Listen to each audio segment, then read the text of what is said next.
When Ozzy started school in the mid-1950s, he learned early on that he was dyslexic. Back then, the protocol was to ignore these things and hopefully they would just correct themselves. But as we know today, that is not the case. However, since Ozzy had no support, it made school that much harder. Not only could Ozzy not read well, but he was also severely bullied beginning at the age of 11.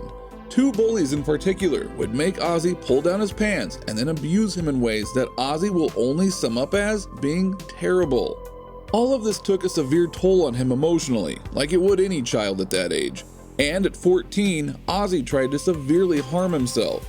His father discovered him immediately afterwards and proceeded to beat him. Then at the age of 15, Ozzy had had enough and dropped out of school.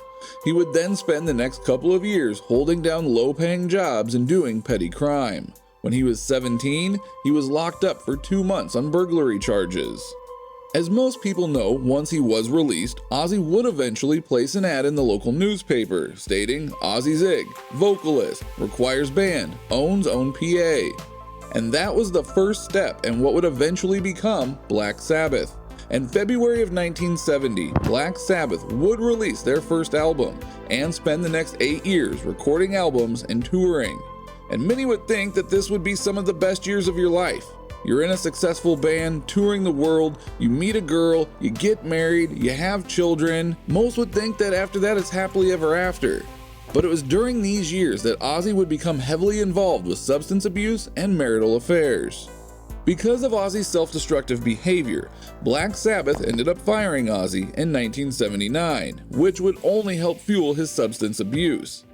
Ozzy would then go on to be a solo artist after meeting the great Randy Rhoads in 1979.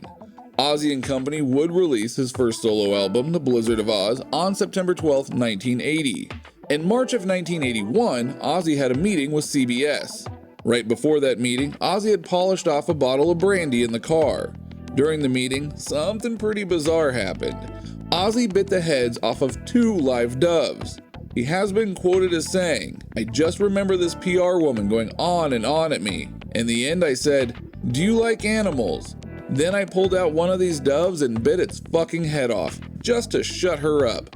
Then I did it again with the next dove, spitting the head out on the table, and the woman fell on the floor screaming. That's when they threw me out. They said I'd never work for CBS again."